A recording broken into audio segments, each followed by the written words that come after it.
Un saludo, estimadísimo, otra semana más, sobre hablando de la actualidad. Antes de dar paso con esta fantástica, maravillosa y enigmática Lady Más, quisiera hoy dar buena cuenta con mis papeluchos. Espero entender lo que escribo, porque lo escribo y lo entiendo durante 10 minutos. Después pasa, ya me ha pasado, me está cogiendo la noche. Espero poder entender esto y podérselo leer en la medida de lo posible. Pues bueno, esta mañana estuve, y vuelvo y repito, en la ciudad de los adelantados, del barrio Timple y etcétera, de donde nacieron Ocho Pérez y Eulalia Castro Machín. Pues fui al pleno del ayuntamiento donde se votaban unas mociones, etcétera, etcétera, etcétera. Bueno, yo hago un pequeño resumen que a mí me pareció, la verdad, que llamativo. Primero, que debatieron lo de los huertos urbanos. Tenemos en cuenta que los pequeños comercios pagan lo mismo que las grandes superficies, los mismos impuestos. Aquí en cada esquina hay un supermercado, y cuando el supermercado está cerrado hay un container abierto, y si no, se va a Cáritas. Entonces, ¿cómo es posible que ustedes que son unas lumbreras no vean eso, que los huertos urbanos no funcionan? Tenemos la experiencia en Santa Cruz de Tenerife, que se ha emburrado si se puede en que salga para adelante, y eso no saldrá nunca para adelante porque ya nos hemos vendido a las grandes superficies. Por otro lado, el señor Fernando Cortázar Díaz Llano, mi madre, Llano, que por cierto nos conocemos en la tierna infancia. Pues este señor lo que dice al respecto, porque él fue el que llevó esta moción, si no me equivoco, pues este señor dice al respecto que las personas que tienen huertos urbanos lo único que pueden hacer con su comida es hacer el trueque. Yo a este señor le digo que si esa gente solo va a comer la lechuga, lo que cultiva en el huerto, lo más normal, lo que se hace una sociedad realmente que se preocupa por la clase política, se preocupa por la sociedad civil, es que esa gente, si tiene un excedente, por lo menos pueda venderlo, sacar un dinerito, porque me imagino que en el huerto no va a tener una panadería. Y a ti, señor Fernando Cortázar Díaz Llano, a ti te gustaría que en los plenos donde tú vas, donde tú asistes, ese dinero que tú te llevas, vete a saber tú por lo que estás haciendo, que no estás haciendo nada, sino están todos haciendo la pantomima. ¿A ti te gustaría que te pagaran en especie? A mí sí, a mí me encanta la economía del bien común, pero tú, siendo el partido que eres, a ti eso no, esa es nuestra historia. Así que empieza a respetar un poquito a la sociedad civil, y lo que no quieres para ti no lo pidas para nadie, mi niño. Por otro lado, el alcalde... el alcalde tiene una manía que le molesta al alcalde y al grupo de gobierno. Es lo que la impresión que me dio a mí. Le molesta que la gente lleve emociones, o sea, preguntas. Por otro lado, también la oposición se está quejando de que quiere una comisión de control desde el pleno del ayuntamiento para que se controle al grupo de gobierno. Lleva 6 meses que tiene que estar esa comisión de control, y bueno, ahora parece que van a entrar en tema. Esperemos que sí, porque el alcalde se sigue negando y sacando balones fuera.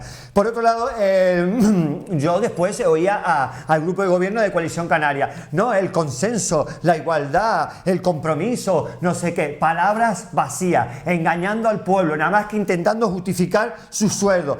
Por otro lado, el señor Santiago Pérez dice que hay 15.000 euros que se fueron en gastos superfluos, que se fueron a medios de publicidad de corta y pega para que se haga el grupo de gobierno. Pero también me gustaría recordar que también lo dijo Santiago Pérez, que el Ayuntamiento de La Laguna se gasta 1 millón de euros en hacerse propaganda encima mala.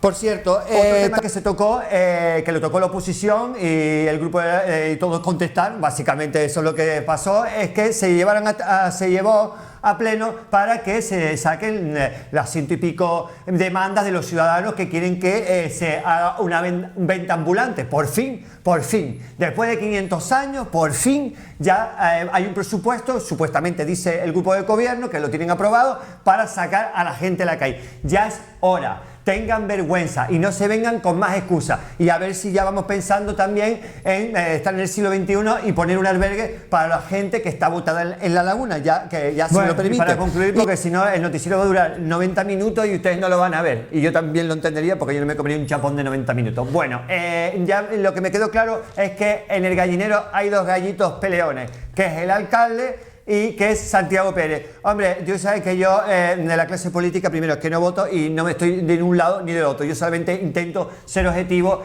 y el que tiene más luces. Y Santiago Pérez le gana siempre por goleada, aunque él, claro, como está allí con los acólitos y está él ahí entronado, se piensa que está cogiendo a Santiago Pérez y lo está entullando. No, compañerito. Santiago Pérez te da a ti, vamos, te pasa por arriba. Y bueno, los veré el próximo pleno. Y buenas noches, Lady Max. Buenas noches, Moriarty. ¿Cómo vienen las noticias? Calentitas, Como siempre, muchas gracias, don Ángel Montes de Oca. Y lo esperamos pronto para que se sume al equipo, porque esto crece y cada vez más. Canarias, caso Unión. Las dádivas percibidas por la exalcaldesa de Arrecife, María Isabel Denis, desde el año 2000 hasta que perdió las elecciones y dejó la política, ascenderían a 449.698,34 euros. Así lo recoge el auto de la jueza Silvia Muñoz, instructora del caso Unión, que ha concluido la pieza relacionada principalmente con la trama de la recogida de basura en Arrecife y la construcción del pabellón de Argana. El informe elaborado por la Unidad Central Operativa UCO de la Guardia Civil concluye que Denis percibió ingresos y efectuó compras en efectivo sin justificar el origen del dinero por 400.881 euros entre los años 2000 y 2010. A lo que habría que sumar regalos como un viaje a Marruecos valorado en 17.340 euros que pagó FCC, otro viaje a Kenia valorado en 14.400 euros que pagó Urbaser, un reloj Rolex valorado en 4.750 euros o billetes de avión y alojamiento en Madrid valorados en 10.824 euros, pagados también por Urbaser. Ay, Dios mío, yo no sé, le das un bolígrafo a un florero y puede arruinar una ciudad. Y por otro lado, la unión hace la fuerza. Cáncer de piel. La situación geográfica de Canarias, que conlleva un elevado número de horas de exposición al sol y un alto límite de radiación ultravioleta, coloca al archipiélago a la cabeza del país en lo que a tasas medias de incidencia de cáncer de piel se refiere. Dios, Lady Ma, parece que llevamos... ¿Cuántos años llevamos diciendo esto? Porque parece que yo veía vida aquí, y parece que me lo dijo la semana pasada, es que vivo tan rápido, pero eso ya hace un año que vino con esta misma noticia. Eso es la noticia para que los niños no se peguen fuego, y por favor, que eso del negro retinto está pasado de moda. Perdona, Lady Max. Pues mira, en Canarias se detectan del orden de 3.000 casos de cáncer de piel al año, una incidencia que ha sido objeto de un importante aumento en los últimos años, anotando un incremento del 50% desde 2010. Y no se deben engañar con las cremitas de los factores 25, 65 y tal y cual, que solo tiene un tope. Pero bueno, si en su casa en vez de tener platucha tienen bañera, pues nada, si queman al niño cuando venga lo llenan todo de crema y lo cogen así, lo meten y lo cuelgan ahí donde cuelgan la ropa. Así que por favor, cuidadito con los niños y el calor, que veo mucho dolor. Planta de asfalto ilegal de Fuencaliente.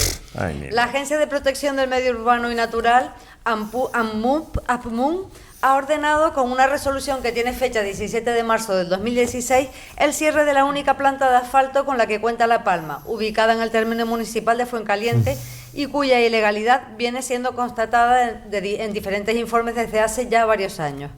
La APMUN constata la ilegalidad de la actuación consistente en la instalación y puesta en funcionamiento de una planta para la elaboración de aglomerado asfáltico en el denominado Lomo Alto en Fuencaliente, en suelo clasificado y categorizado como rústico de protección agrícola, y la imposibilidad de proceder a su legalización.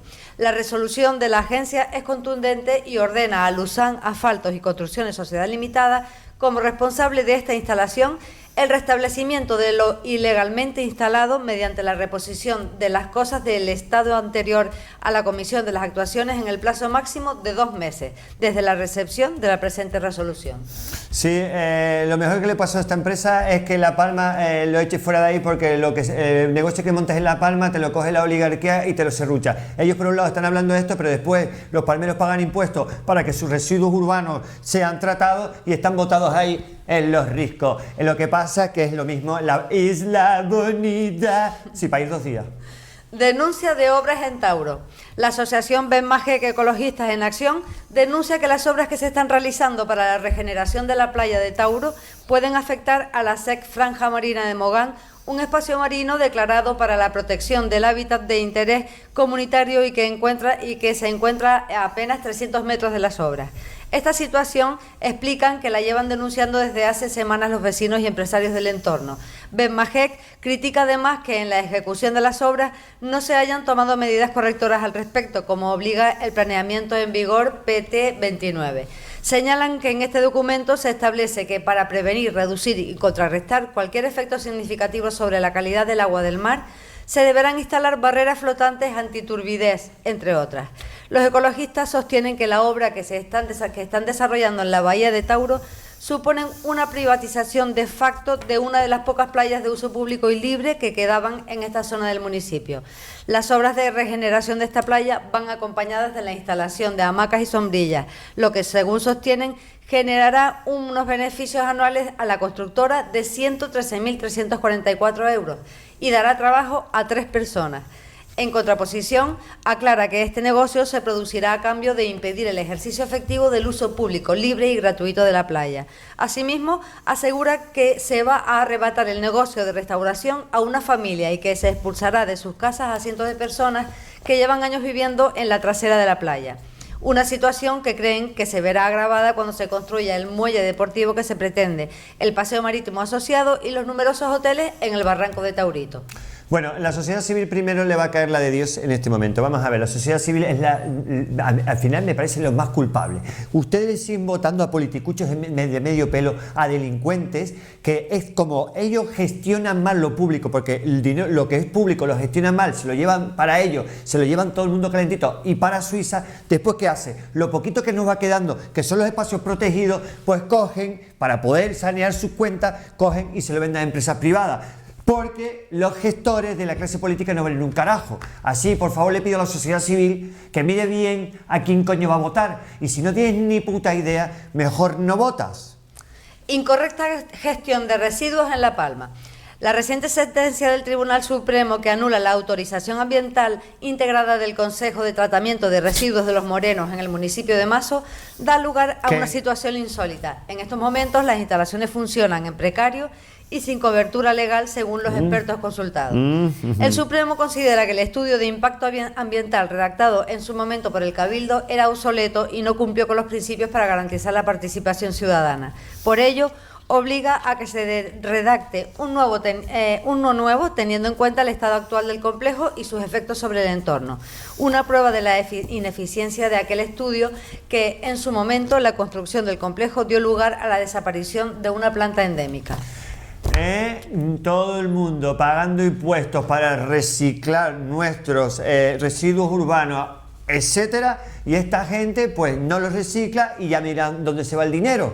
¿Dónde se va el dinero? ¿Me lo explican ustedes? Señores, a ver a quién votamos, a ver qué pensamos hacer, porque esto nos siguen robando. El Cabildo imparte un curso de coach dirigido a emprendedores.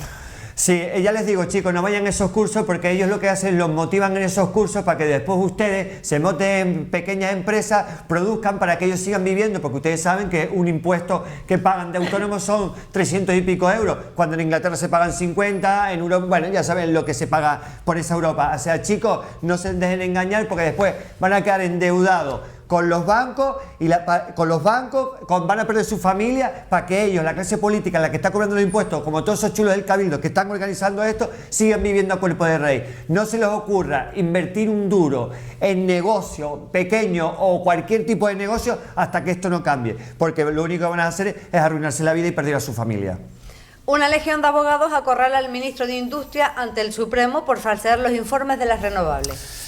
Pero bueno, como él es el insecto palo, hace pack, salta y se va. El Cabildo busca el consenso para la ejecución del proyecto del muelle y el parque marítimo del Puerto de la Cruz. Bueno, y dice Carlos Alonso, el presidente del Cabildo, dice, hablando se entiende la gente. Claro que hablando se entiende la gente. Ahora ya le entregaron a la empresa de los colegas, a la empresa del teleférico, de Teides, ese no sé qué teleférico, le entrega, esa gente entrega 120 millones de euros aproximadamente para que hagan el puerto. De quienes tenemos que recordar que el teleférico no puede estar funcionando en el Parque Nacional del Teide porque en un espacio protegido no puede haber un teleférico. Tenemos que recordar que a la gente que no son residentes se le cobra peninsulares como unos 15 euros y a los guiris como 27 euros por subir en el teleférico. Pues nada, ya sabemos también quién tiene acciones ahí. Pues bueno, el padre del Salvater, de Si Se Puede, al final todas las oligarquías de derecha, porque tenemos que recordar que aquí no hay partidos de izquierda en Canarias, y me atrevería a decir que a nivel nacional. El día que el Supremo ordenó demoler el Hotel Oasis. Una sentencia del Tribunal Supremo determinó que la ampliación del establecimiento de 148 a casi 350 habitaciones se efectuó sin licencia e invadió zonas verdes de uso público. Bueno, 40 años no lo han derribado, pues nada, con este ejemplo podemos ver al mamotreto ahí, me voy yo al hoyo y sigue en el mismo lugar. Ya lo vemos, ¿no? Que como no hay separación de poderes, la justicia trabaja a las órdenes de la clase política, que ya sabemos que es la clase política. La clase política es lo mismo que estar en Sicilia. Nacionales. Puertas giratorias de Solchaga. El Grupo Vasco de Componentes de Automoción CIE Automotive ha propuesto renovar por otros 4 años hasta 2020 al exministro Carlos Solchaga, consejero independiente de esta compañía cotizada desde 2010. El exministro de Industria y de Economía y Hacienda, con Felipe González, podrá seguir asesorando a CIE, cuyo segundo accionista, el gigante indio de la automoción Mahindra, canaliza su participación en la empresa, 12,43%, a través de una sociedad radicada en las Islas Mauricio, un territorio en el Océano Índico al que todos los organismos internacionales y la propia agencia tributaria española consideran un paraíso fiscal. Solchaga, diputado del Congreso con el PSOE desde 1980 hasta 1996 y máximo responsable de la política económica en España entre 1985 y 1993, es consejero de CIE desde el 27 de octubre del 2010 y actualmente ejerce como presidente de la Comisión de Auditoría y consejero coordinador, un cargo por el que la empresa le pagó el año pasado 120.000 euros.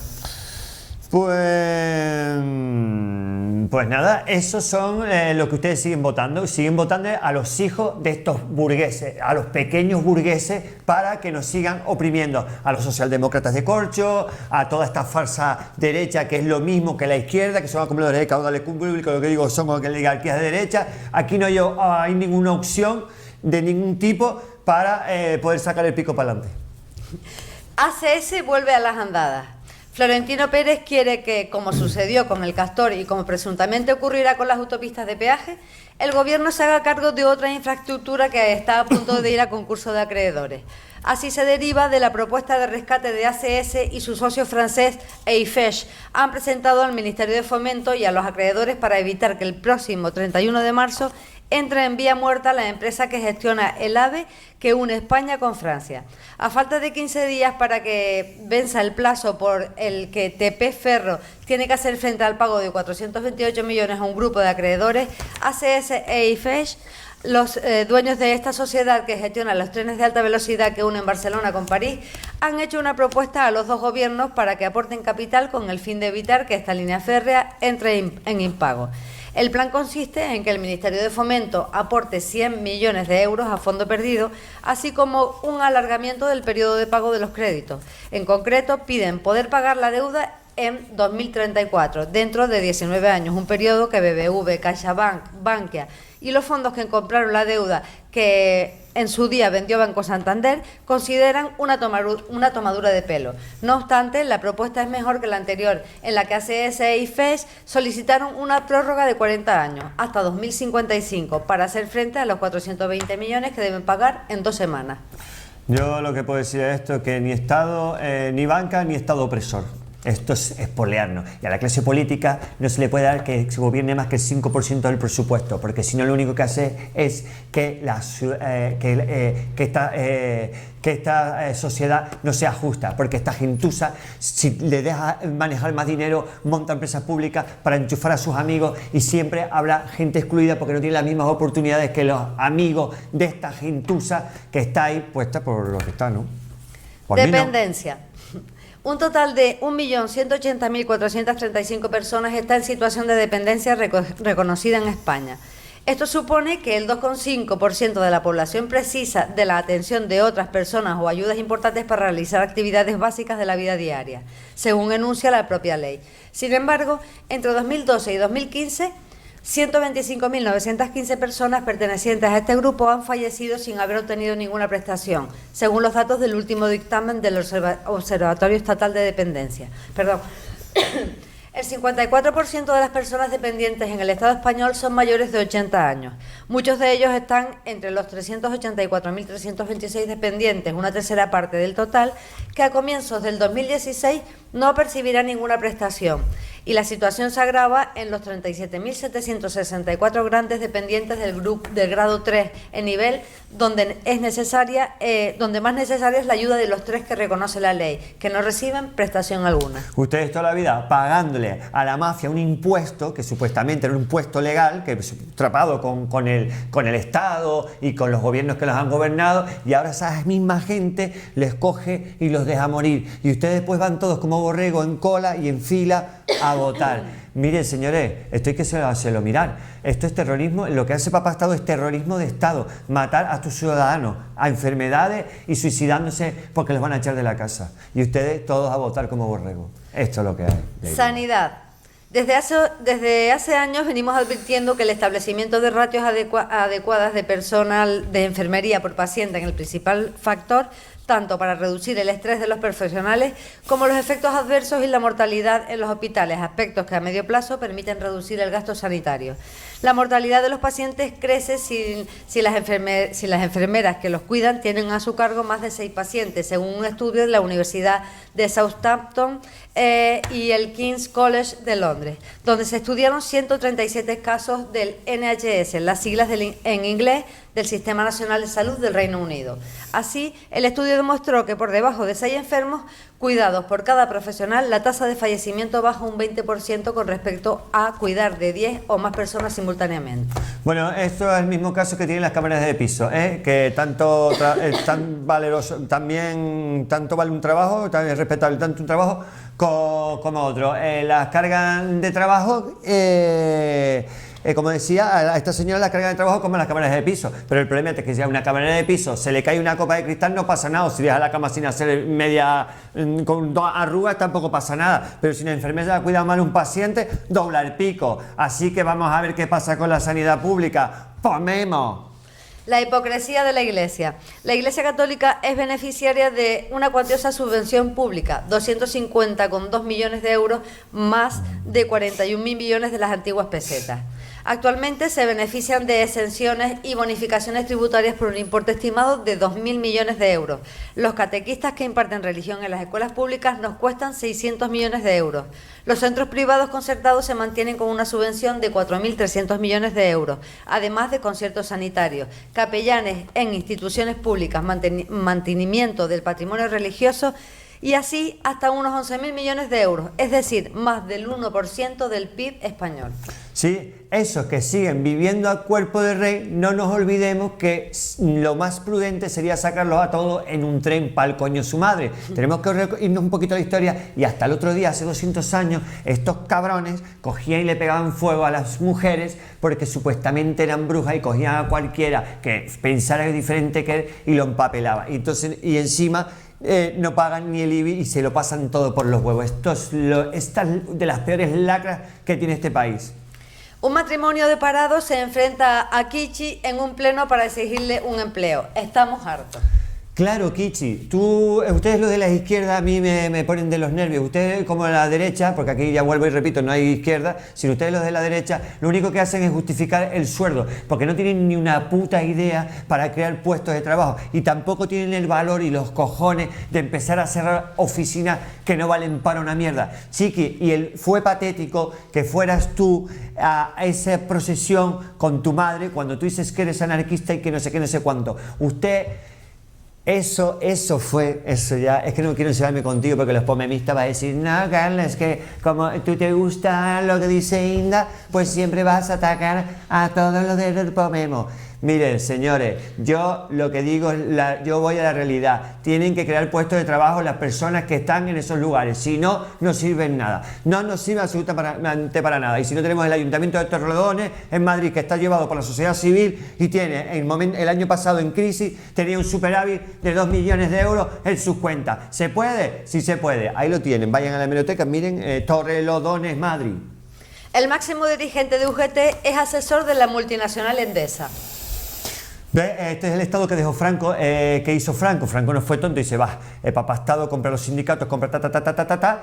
Y llegó la transición y dice, no, es que somos nada. No, estamos como el mismo Estado que dejó Franco. Todo está manteniendo a las oligarquías. Y después, lo que no son las oligarquías, todo lo que montó para tenerlo todo comprado, para que no fueran en contra de él, pues nada, el resto trabajando para ellos. Récord de venta de armamento español donde se nutre la yihad. ¿Ves? Y después le dicen a Pablito Iglesias que no, que firme el pacto antiyihadista. Estos putos hipócritas. Mira, Pablo, como tú firmes eso, vamos, te caigo arriba. Un sacerdote es encontrado con 20.000 archivos de pedofilia y le dan la libertad provisional. Sí, eso es lo que yo no entiendo. A la Rita Maestre, por sacarse allí, bueno, los manises esos que se sacaría allí, le caen 4.000 pavos. Y este señor, para la calle. ¿Ves? ¿Qué país es este? Este país no hay democracia, ni justicia, ni nada, vecino, que lo sepas. Con la justicia. ¡Ja! Internacional. Boko Haram. El grupo terrorista Boko Haram desde 2009, según datos de ACNUR, ha asesinado a más de 15.000 personas y ha secuestrado y abusado de miles de menores, mujeres y hombres. Aún hay 219 niñas secuestradas y en paradero desconocido. La situación, además, no hace más que empeorar. Además del grupo terrorista, la población nigeriana se enfrenta a un gobierno que de manera sistemática vulnera los derechos humanos con detenciones arbitrarias y asesinatos, como el caso de Jiwa en 2014, donde, según denuncia Amnistía Internacional, el ejército mató a 640 personas. Según ACNUR, hay más de 2 millones de personas desplazadas en el norte del país. El surgimiento de Boko Haram se relaciona con la pobreza y esa fue una de las causas principales.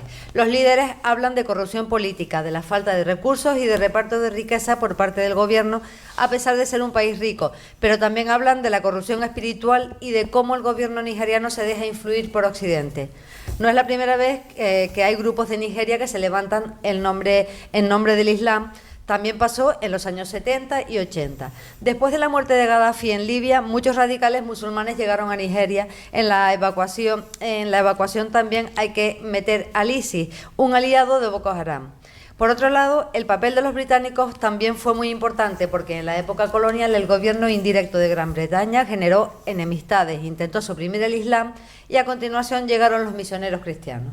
El hambre es fea, el hambre es muy fea y esta gente está muerta de hambre, ya está radicalizada total por culpa occidente que lo hemos expoliado y tenemos que recordar a esta pija, a la pija esta de la Karma Chacón y a esto que va con Pomemos para todos lados, el soldadito de plomo. Estos fueron a Somalia, a los pobres somalíes, que nosotros los estábamos acusando de terroristas y de todo, porque los somalíes salían con su barquita a intentar secuestrar los barcos, porque claro, esos barcos, eso que defendía España para oprimir al pueblo somalí, se llevaba lo único que le quedaba a los somalíes, que lo único que le quedaba era el pescado, y vamos a ir por el mundo dando ejemplos. Bosnia.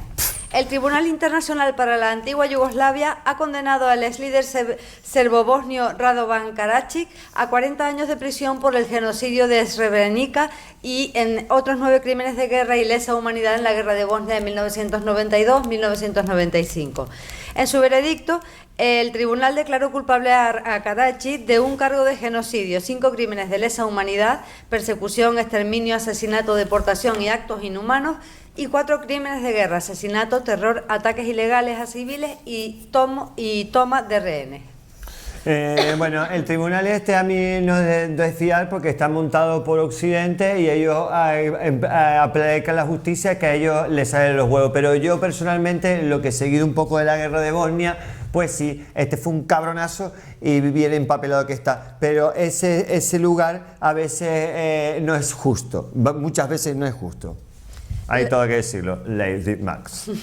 La OTAN, arma de destrucción masiva. A principios de febrero de 2016, los ministros de defensa de los países de la Alianza Atlántica impulsaron una serie de medidas que básicamente implican el establecimiento de una presencia reforzada, multinacional y rotativa en la zona este de la OTAN, es decir, en las cercanías del territorio de Rusia.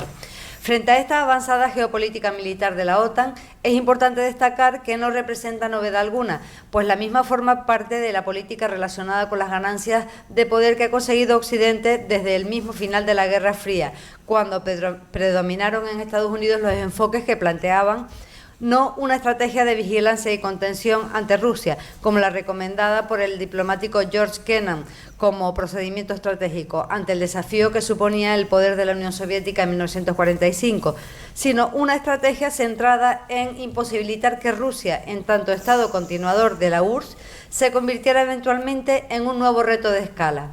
Varias fueron las iniciativas para lograr dicho propósito, siendo sin duda la más decisiva la ampliación de la OTAN.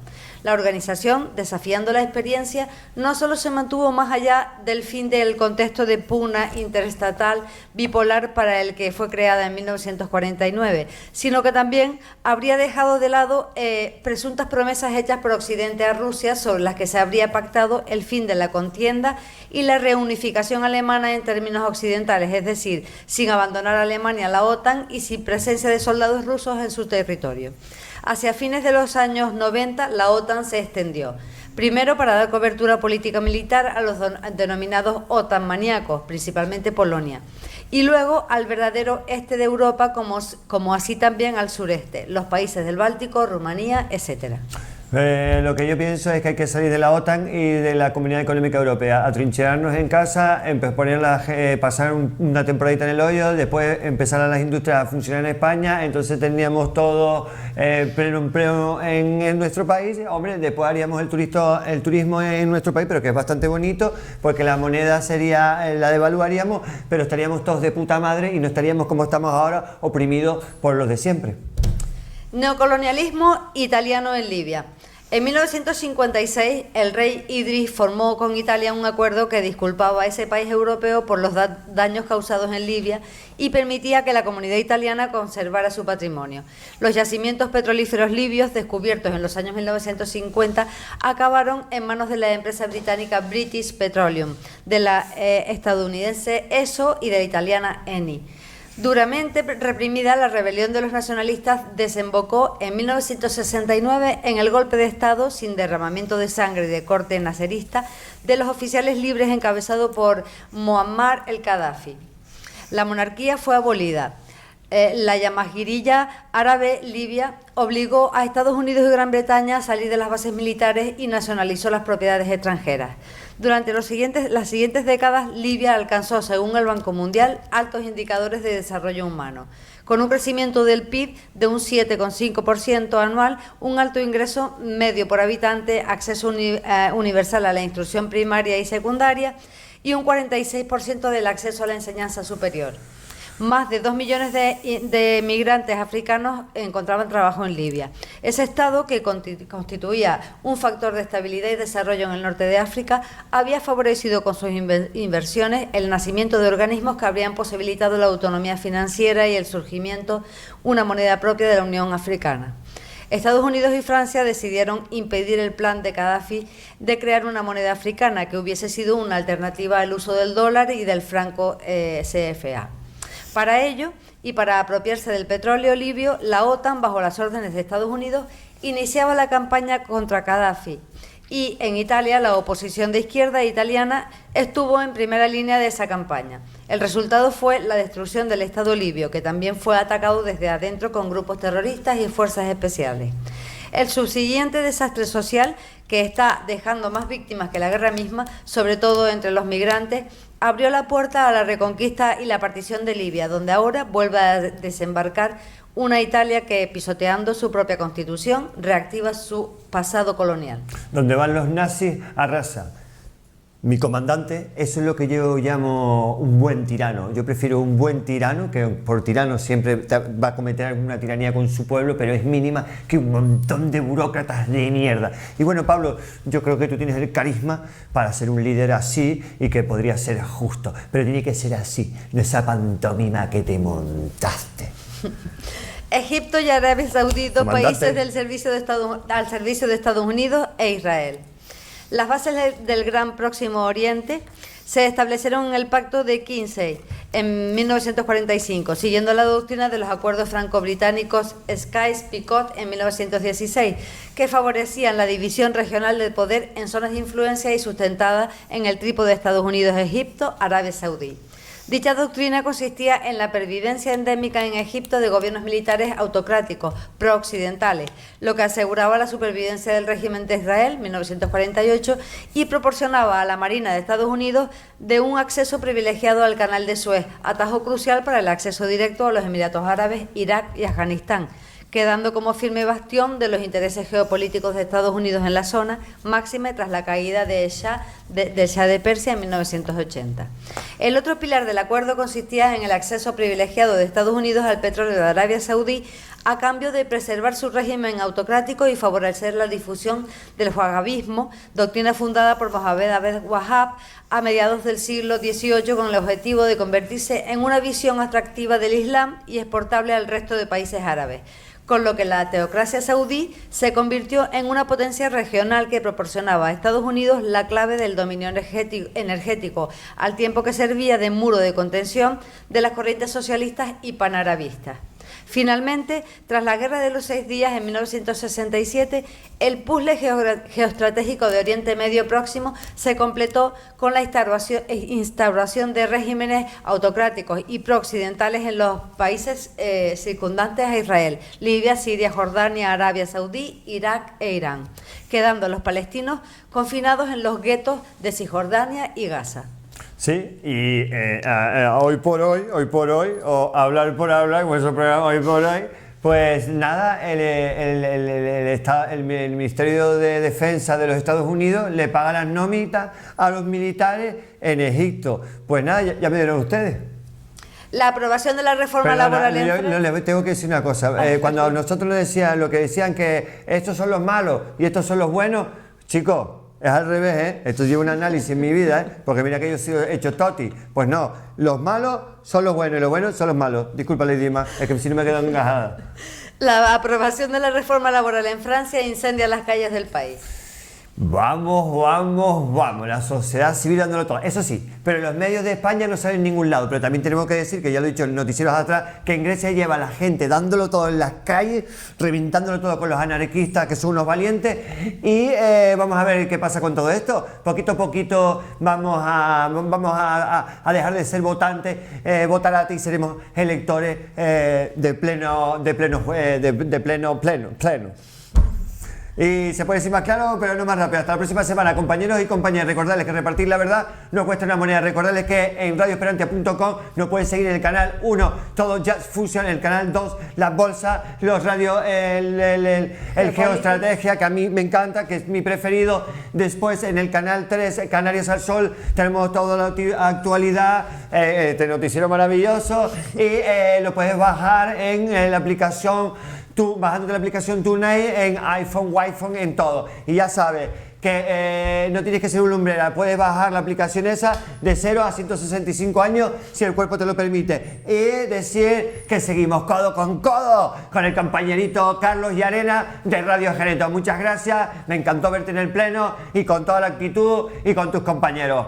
Y nada, Lady Max, hasta la próxima semana. Esta semana nos cogió el torito porque estoy trabajando más que el chapista de Mazinger Z. Eso sí, sin un pesito.